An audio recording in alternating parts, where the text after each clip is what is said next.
Técnicas avanzadas de ataque y defensa hacking. Lección 1. Protocolos y servicios. Para el contenido de esta lección vamos a tratar los siguientes temas. Vamos a tener una introducción, los objetivos de la lección, el tema de protocolos y servicios, el protocolo Ethernet, el 802.11, el IP, el TCP, el UDP, el protocolo ICMP, el FTP, HTTP, entre otros más que conoceremos. Introducción. El conocimiento de los protocolos de comunicación y de los servicios ampliamente utilizados en las redes informáticas es útil para establecer posturas de seguridad en redes y comprender cómo funcionan los distintos ataques que se conocen actualmente. Lo que nos lleva a decir que debemos tener la fundamentación necesaria para comprender cómo se genera un ataque y cuáles son las causas de dichos ataques. Objetivos de la lección. Dentro de los objetivos que tenemos para esta lección están: reconocer con propiedad los diferentes tipos de protocolos de red y los servicios que pueden correr en determinado momento, fortalecer los conceptos base del modelo OSI, que son de mucha importancia, y su papel en actividades de ataque y defensa de redes, identificar adecuadamente los hilos de comunicación TCP y paquetes de datos que sean posiblemente peligrosos para la integridad de nuestros entornos. Protocolos y servicios. Según las necesidades de conexión entre computadores, existen diferentes tipos de protocolos diseñados especialmente para suplir las necesidades de distintos tipos y diferentes niveles de profundidad. Por ejemplo, no es lo mismo una comunicación de Messenger frente a una comunicación entre bases de datos, ya que la información de la base de datos debe cumplir con ciertas características como confiabilidad y la integridad, mientras que la comunicación de Messenger no se preocupa por dichos aspectos, sino que se entregue el mensaje enviado. Entonces, para eso existen diferentes protocolos que se pueden utilizar, lo que indica que para cada aplicación puede existir un protocolo determinado. Protocolos y servicios también nos habla del modelo OSI. Dentro de este modelo, recordando que es el modelo OSI, decimos que es el Open System Interconnection, o sea, el modelo de interconexión de sistemas abiertos, que fue creado por la Organización Internacional para la Estandarización, la ISO, en el año de 1984. Es decir, es un marco de referencia para la definición de arquitecturas de interconexión de sistemas de comunicación, así como el marco de certificación de calidad ISO 9000 o el marco de ISO 9126 que habla sobre factores de calidad del software, o la certificación 27001 que se refiere al sistema de gestión de seguridad de la información. Con base en muchas investigaciones, la ISO desarrolló un modelo de red que ayuda a los fabricantes a crear redes que sean compatibles con otras redes. Este modelo está dividido en 7 capas. La capa física, que se encarga de las conexiones físicas del computador hacia la red. Por ejemplo, ahí podemos tener el cable. La capa de enlace de datos, la cual es responsable de la transferencia fiable de la información y direccionamiento físico. La capa de red, que se encarga de que los datos lleguen desde el origen hasta el destino. Ahí podríamos ubicar los routers. La capa de transporte, que se encarga de efectuar el transporte de los datos, que normalmente se encuentran empaquetados de la máquina origen a la máquina destino. La capa de sesión, que se encarga de mantener y controlar el enlace establecido entre dos computadores que están transmitiendo datos. Hay una capa de presentación, que es la encargada de presentar la información de manera reconocible. Por último, tenemos la capa de aplicación, que interactúa con las aplicaciones utilizadas por los protocolos como son aplicaciones de FTP o SMTP. De esta forma tenemos protocolos de Internet diseñados para atender necesidades particulares de comunicación. Entre los más importantes que vamos a hablar están los siguientes. A nivel de la capa de enlace vamos a hablar del protocolo Ethernet, que es el protocolo que utiliza el cable para la comunicación, el Frame Relay, que utiliza la transmisión para grandes cantidades de datos, el 802.11, que es el más conocido actualmente y que se basa para las redes inalámbricas, el PPP, que es el protocolo punto a punto y que utiliza la comunicación a través de líneas telefónicas y módems. IP, también vamos a tener a nivel de la capa de red el protocolo IP. El protocolo IP es un protocolo no orientado a conexión, Internet Protocol. Este envía los datos en bloques conocidos como paquetes o datagramas. El protocolo ICMP, que es el protocolo de mensajes de control de Internet, que se usa para enviar mensajes y de control. El protocolo IGMP, que se utiliza para intercambiar información acerca del estado de pertenencia entre enrutadores. Protocolo ARP, Address Resolution Protocol, es el protocolo de resolución de direcciones y que se utiliza básicamente para transferir la información o los direccionamientos físicos de las tarjetas de red. El protocolo IPX, el Internet Network Packets Exchange, que es el intercambio de paquetes internet, y es un protocolo utilizado por la comunicación de sistemas operativos como Network Novel. Subiendo en las capas del modelo OSI tenemos la capa de transporte, y en esta capa vamos a ver el protocolo TCP, el de transmisión y control, el protocolo de control de transmisión, el UDP, que es el protocolo usado para la transmisión de video y de voz, el RTP, que es el Real Time Transport Protocol, protocolo de transporte en tiempo real, utilizado pues para transferir o transmitir información en tiempo real, el SSTP, el Stream Control Transmission Protocol, protocolo de transmisión de control de flujo, es un protocolo orientado al mensaje, similar al protocolo UDP. En la capa de sesión vamos a hablar del protocolo NetBIOS, que es el Network Basic Input Output System, sistema básico de entrada y salida de red.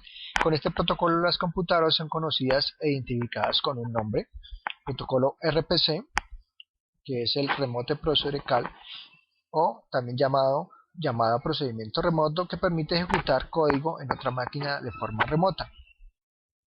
Protocolo TLS, que significa Transport Layer Security, seguridad de la capa de transporte.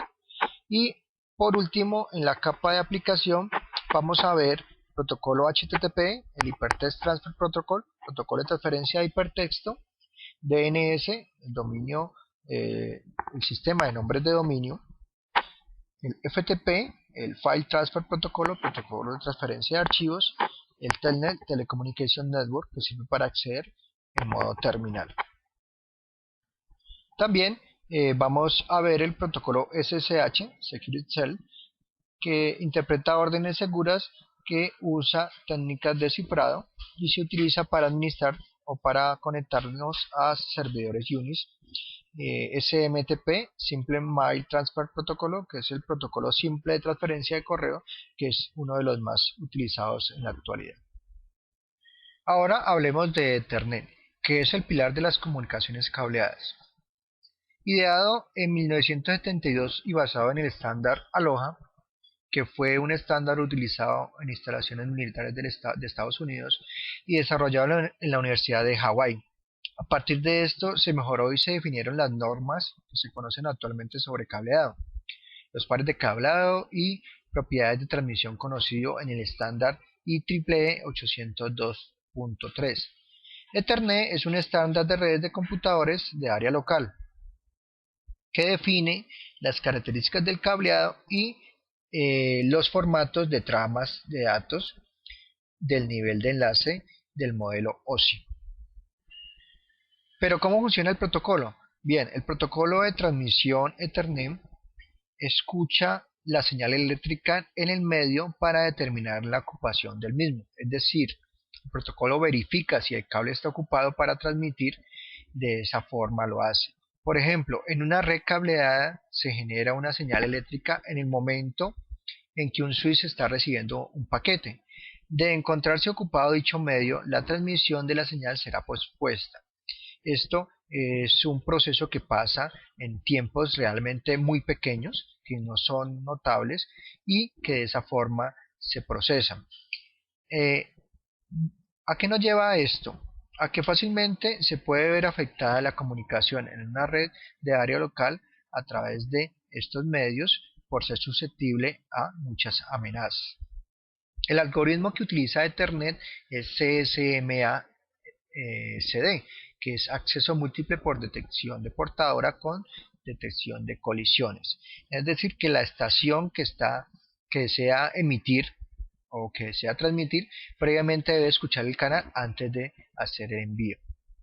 Siguiendo con los protocolos y pasando del cableado al campo inalámbrico está el protocolo IEEE 802. El IEEE 802 es una familia de protocolos utilizados para la comunicación en redes inalámbricas. Define el formato de las tramas de datos en el nivel físico del modelo OSI con aplicación particular en las redes inalámbricas. La diferencia con el protocolo Ethernet es que no se puede transmitir y recibir al mismo tiempo, por eso es un poco más lento. En la actualidad la mayoría de productos son de la especificación B o G, que manejan velocidades de transferencia de 54 hasta 108 MB. Sin embargo, ya se ha ratificado el estándar 802.11n, que sube el límite teórico hasta los 600 MB por segundo. Actualmente ya existen varios productos que cumplen este estándar N con un máximo de transferencia de 300 MB por segundo. Aunque hay equipos que son llamados de la tecnología MIMO que cumplen con estos niveles de transferencia mucho más altos, pero que en este momento el auge que ha tenido estos tipos de comunicaciones tiene a los fabricantes estudiando y analizando nuevos modelos de transferencia con opciones mucho más rápidas para ofrecérselas al mercado. El algoritmo usado para la transmisión es el CSMA-CA, que es acceso múltiple por detección de portadora con evasión de colisiones por conexión aérea. Siguiendo con los protocolos, miremos el protocolo IP, que es el pilar de las comunicaciones en Internet. ¿Y qué nos plantea este protocolo? Miremos esta gráfica y hay un ejercicio que nos plantea cómo pasamos de dígitos de unos y ceros organizados en octetos a una dirección IP. Pues la respuesta es a través de este protocolo. El protocolo IP es un protocolo no orientado a conexión, usado tanto por el origen como por el destino para la comunicación de datos a través de una red de paquetes conmutados. IP se ocupa de revisar y chequear los paquetes que se transportan, verificando las cabeceras de los datos y que sean entregados sin revisar su contenido. Analógicamente podríamos compararlo con el servicio que prestan las empresas de envío de correo o paquetes, que se dedican básicamente a enviar el paquete o el sobre sin revisar el contenido, en teoría. Ahora, las cabeceras de IP contienen información sumamente útil, desde la versión del protocolo hasta datos que pueden revelar características del equipo emisor del paquete. Las características de la cabecera son las siguientes: versión del protocolo, que es la IP versión 4, se refiere a 4 octetos, empezando desde el 0.0.0.0 hasta el 255.255.255.255, con unos rangos ya definidos y utilizados por los entes que regulan el control de Internet como NIC. Por ejemplo, los rangos que estén entre 192.168.0.0/16 o los rangos 172.16.0.0/16 pertenecen a rangos que son utilizados en redes de área locales. Ese es el estándar. El rango 127.0.0.1, el LAS32, hace referencia al equipo localhost o el equipo llamado de lupa. Y el rango 10.0.0.0, el LAS8, hace referencia a ser utilizados por los proveedores de Internet. Siguiendo con los campos, tenemos los parámetros de calidad de servicio, que son utilizados particularmente en los routers, tamaño de datagramas, que identifica el tamaño del paquete original, identificadores únicos de fragmentación, se utilizarán en caso de que el datagrama deba ser fragmentado, el TTL, que es el time to die, que es el tiempo de vida del paquete y que indica el máximo número de enrutadores o saltos que un paquete pueda atravesar. Cada vez que algún nodo procesa este paquete, se disminuye su valor en 1. Cuando llegue a ser 0, el paquete será descartado. Por ejemplo, si damos un pin a una página, por decir algo, google.com, podemos ver el TTL y eso nos indicará detrás de cuántos enrutadores estaremos. Eso dependiendo en qué sistema operativo estemos, ya que a nivel de Windows se maneja un TTL de 64, Linux maneja un TTL de 128 o 192 dependiendo la distribución en que se esté. Los valores del TTL se utilizan para determinar si hay filtrado de firewall o de IDS. Si se hace un pin entre dos equipos, se debe decrementar en 1. Pero si aumenta ese decremento es porque hay otro equipo en el medio. De esa forma nos podemos dar cuenta si en el momento de hacer un análisis de tráfico encontramos ese decremento entre dos equipos y podríamos determinar que hay un firewall en el medio. Dirección IP de origen, dirección IP de destino es la cabecera que contiene el origen y el destino del paquete. Por último, el tipo de protocolo, que es el TCP o el UDP. Ahora bien, las características de IP hacen necesaria la fragmentación de paquetes cuando el tamaño de los mismos sobrepasa el valor del MTU de la red. ¿Qué es el MTU? Es el Max Transfer Unit, la unidad máxima de transferencia, y que en la práctica es un valor máximo de un paquete en una red que va hasta 1500 bytes. ¿Qué quiere decir esto? Que si un paquete sobrepasa ese tamaño, se debe fragmentar para poder ser transmitido y no causar congestión. Se asigna entonces un valor de secuencia a cada fragmento y se reensambla el paquete en el equipo de destino, aumentando así la eficiencia en la comunicación. La fragmentación de paquetes IP es una funcionalidad ampliamente explotada para la consecución de ataques informáticos, ya que se utiliza como técnica para ofuscar el contenido de paquetes maliciosos.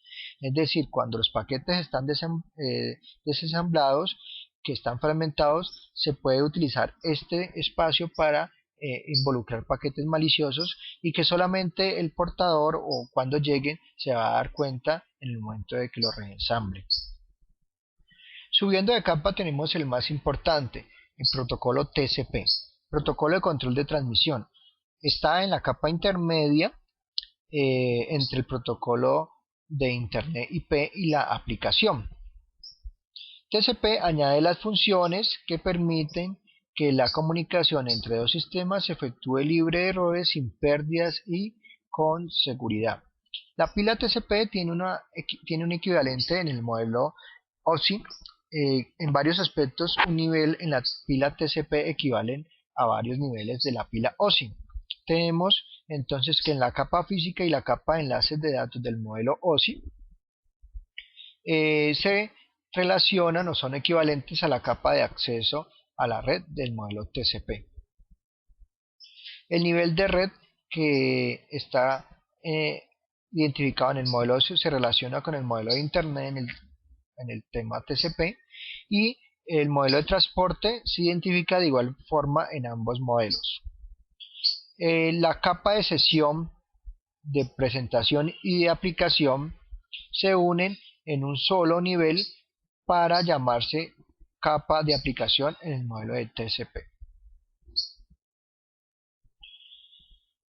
En la capa de aplicación encontramos protocolos como FTP, HTTP, SMTP y algunos otros, que dependen de las capas inferiores. En la capa de host encontramos TCP y en esta capa se establece la funcionalidad propia de transmisión de los datos en la red. Y en la capa de Internet se encuentra toda la información relativa a enrutamiento de paquetes y protocolos de comunicación entre múltiples equipos. Veamos ahora cuál es el recorrido que hacen los paquetes desde el origen hasta el destino. Se inicia el proceso con el envío de datos en la capa de aplicación. A los datos se les añade unos campos de cabecera para pasarlos a la capa de transporte. Después se siguen añadiendo cabeceros por cada capa que el dato va atravesando hasta llegar a la capa física, que es donde está el medio de transmisión, o sea, el cable o el medio inalámbrico. La cabecera del dato lleva toda la información y a través del medio de transporte la lleva hasta llegar a su destino en la capa de enlace, donde se inicia el proceso de transmisión y se realiza el mismo recorrido antes mencionado, pero subiendo de capas en capas, finalizando en la capa de aplicación. En la cabecera TCP se encuentra información valiosa, como el número del puerto, banderas de paquete, números de secuencia, entre otros. Veamos cuáles son. Un campo de puerto de origen, un campo de puerto de destino, un campo de número de secuencia, un campo de hack, las banderas, el tamaño de la ventana, la suma de verificación y un campo de opciones y pending, que es un campo complementario que se utiliza para complementar el campo con ceros. ¿Cuántos puertos de conexión existen? Bien, existen 65.535 puertos. ¿Y por qué se da esto? Porque los campos que corresponden a los campos de puertos de origen o puerto de destino son números de 16 bits y que haciendo la ecuación 2 elevado a la 16 son las posibles combinaciones que podría resultar, o sea 65.536. Ahora miremos cómo está representada la segmentación en TCP. Tiene un puerto de origen de 16 bits, un puerto de destino de 16 bits, un número de secuencia de 32 bits, un número de aceptación o hack de 32 bits, unos campos de 4 bits para desplazamiento de datos, un campo reservado de 6 bits, el campo para los flags o las banderas, un campo de ventana de 16 bits, un campo de verificación de 16 bits, un campo de puntero de urgencia de 16 bits, las opciones y el pending y los datos representados en octetos que se van a transportar.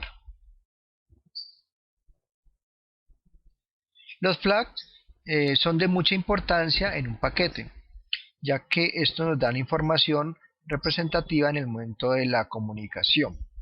Tenemos el hack que indica que el valor en el campo es válido y es una confirmación de recepción. Identifica que se está aceptando la comunicación por el receptor.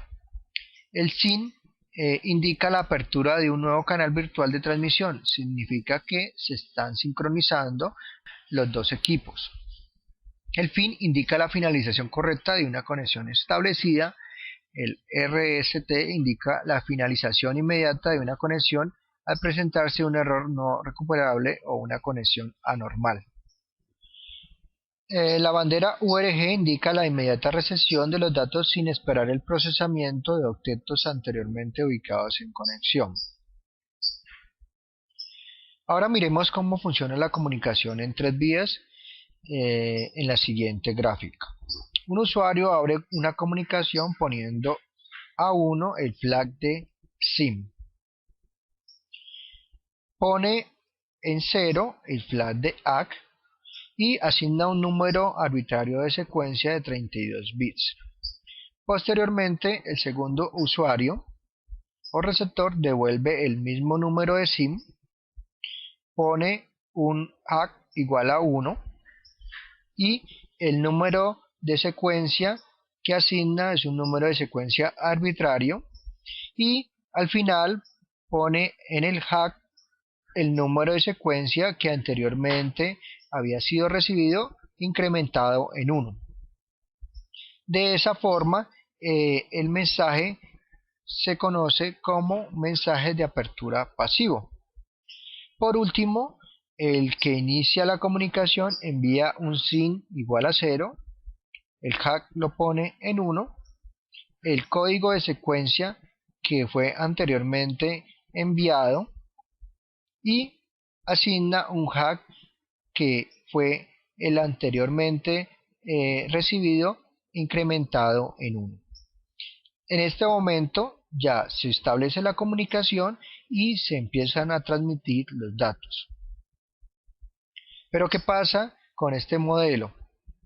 En el proceso de envío vemos que se envía un hack por cada paquete requerido, lo que implica que el tráfico se duplique y se decremente la eficiencia del protocolo, que no es lo que se quiere. Entonces, para resolver esto, lo que se hace se envían varios paquetes y se recibe un solo hack. ¿Cómo funciona esto? Pues veámoslo en la siguiente diapositiva.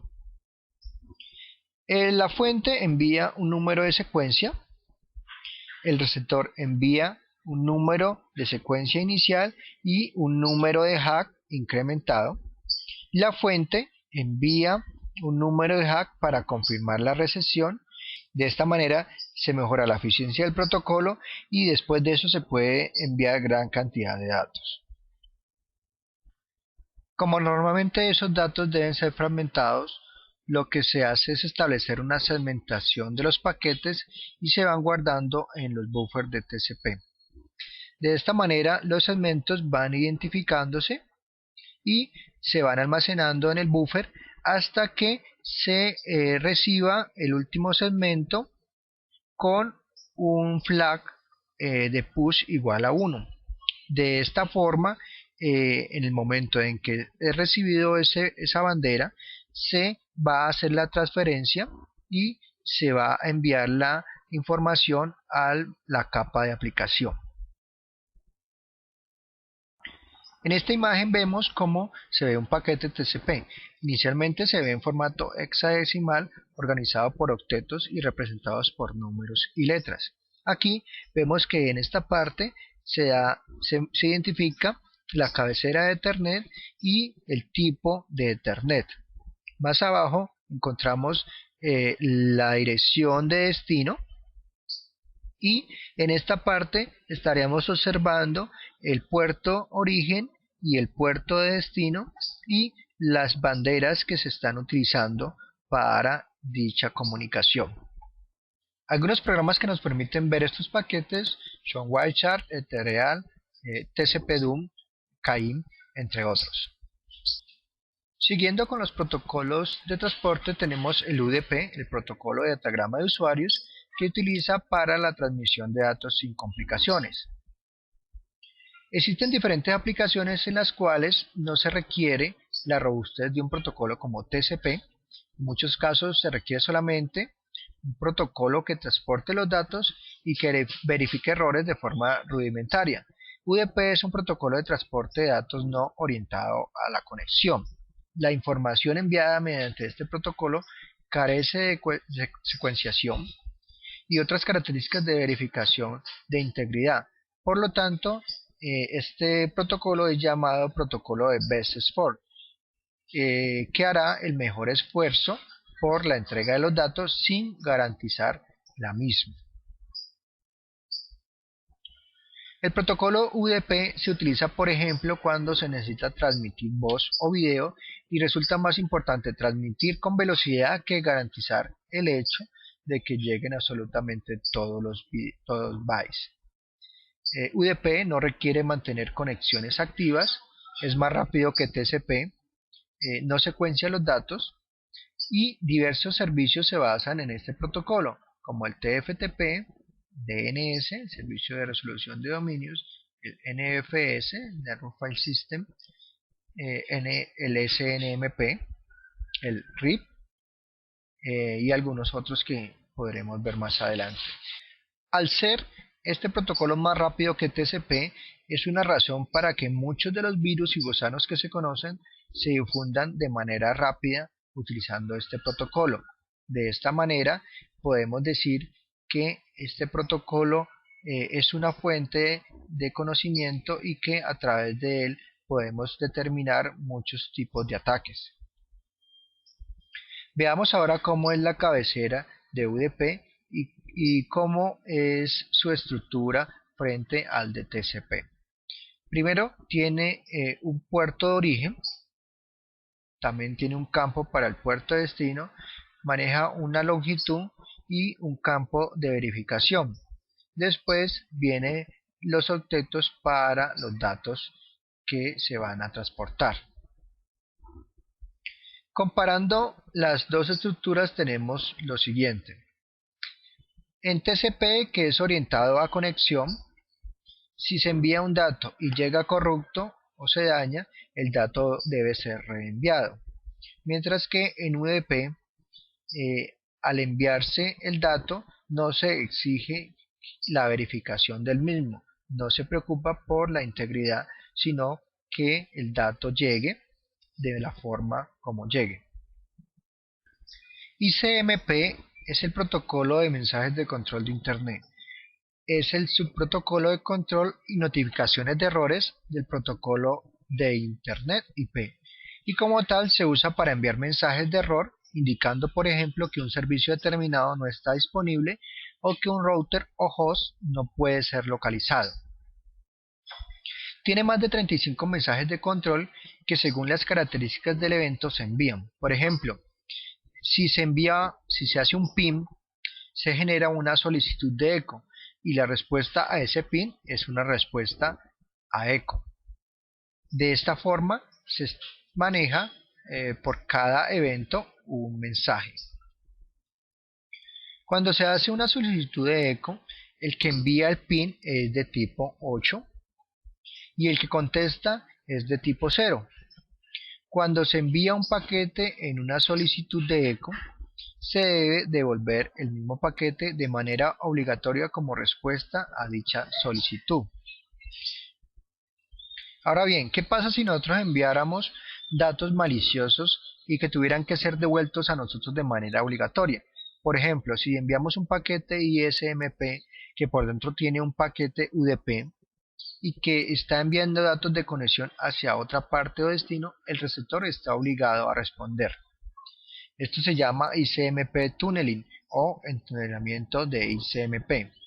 Como vemos, ISMP es un protocolo que bien aprovechado puede servir de control o de diagnóstico de red. El protocolo FTP está ubicado en la capa de aplicación tanto del modelo OSI como del modelo TCP. FTP es un protocolo ampliamente utilizado para la transferencia de archivos en Internet. Actualmente se considera el estándar para transferencia de volúmenes importantes de información, siendo implementado en la mayoría de los servidores que atienden transferencia de datos. Se piensa que solamente funciona por el puerto 21, pero él tiene dos puertos, el 21 para el control y el 20 para los datos. Es decir, es un servicio interactivo. Por uno se dan las órdenes de control y por otro se transfieren los datos. En esta imagen tenemos un ejemplo de cómo FTP se comporta y las opciones que maneja el protocolo. Estas son el debugging, el prompting, que verifica los comandos sin preguntar, el "-n" deshabilita el autologin, el B muestra las respuestas de parte del servidor, el "-g" deshabilita los comodines. FTP tiene fallas de seguridad que lo hacen susceptible a sniffing.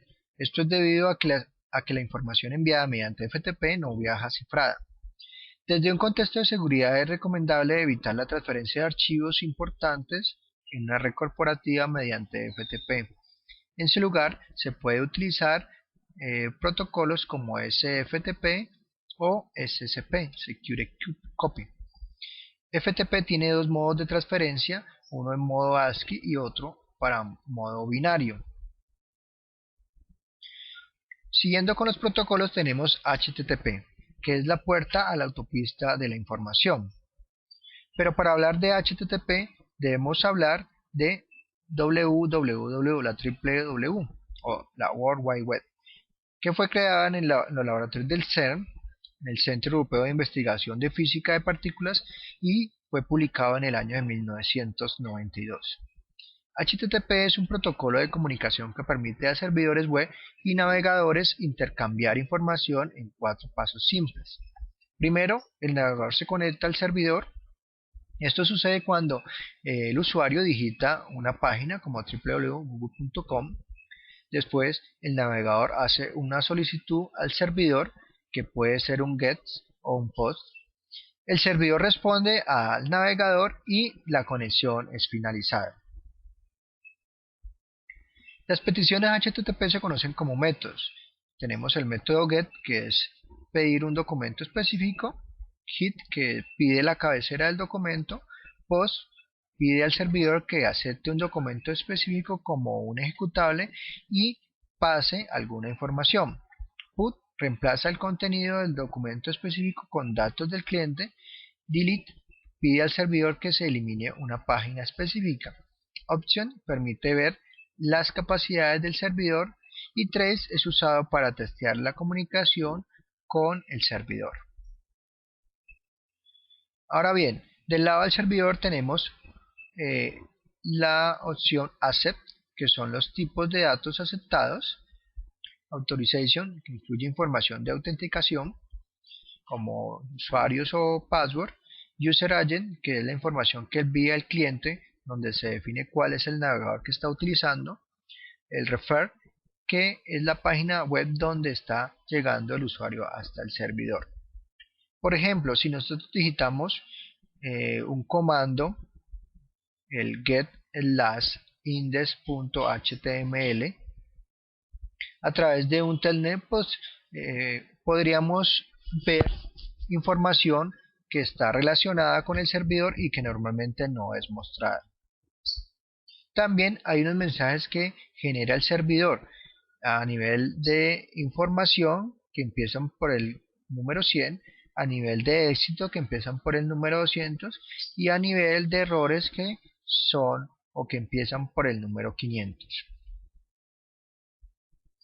Del lado del cliente también se generan mensajes de éxito o de redirección, y mensajes de error con valores que van desde el número 400. Los más conocidos: 404 no encontrado, 405 que no es permitido, entre otros.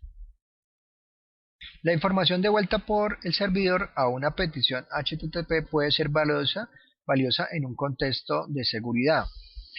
Se conocen unos métodos como son el server, que es la información del servidor, información acerca del servidor, date, que es la fecha actual, la última modificación, la fecha en que expira el documento actual, el tipo de contenido, el tamaño del contenido y información de autenticación si se requiere, como nombre de usuario o contraseña para poder acceder.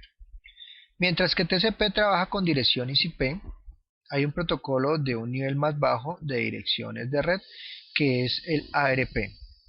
El ARP, que es el protocolo de resolución de direcciones que maneja las direcciones MAC. Una dirección MAC tiene 48 bits de longitud. Esto posibilitaría la existencia de casi 280 billones de direcciones. Siguiendo con el protocolo, encontramos otro protocolo muy importante, que es el NetBIOS, y se concibe como una API utilizada para establecer métodos de comunicación en red que no requieran conocimiento por parte del programador. Este protocolo es exclusivo de Microsoft. La resolución de nombres NetBIOS puede hacerse mediante broadcast del nombre al servidor WINS. También se maneja una caché de nombres y archivos locales de host. En algunos casos se puede utilizar DNS locales. Otro protocolo importante es el SSH. Se utiliza normalmente para controlar sistemas Unix remotos, sistemas POSIX, y se construyó como un reemplazo al Telnet. La utilización de Telnet es una práctica común en algunas compañías a pesar de sus evidentes fallas de seguridad. Telnet es un protocolo de comunicación utilizado para diversas tareas de red. Su uso ha sido descontinuado debido a su debilidad en seguridad, ya que la información que viaja es en forma de texto simple. Otro protocolo es el SMTP, que es el protocolo de correo más utilizado.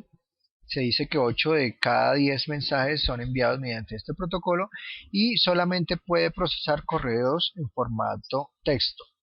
Para el envío de mensajes diferentes se utiliza MIME, que es un suplemento de SMTP y que permite la conversión de formatos complejos a caracteres ASCII.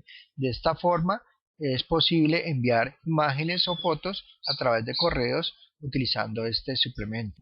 NFS es el Network File System, que es un sistema de compartición de archivos compatible con la mayoría de plataformas actuales.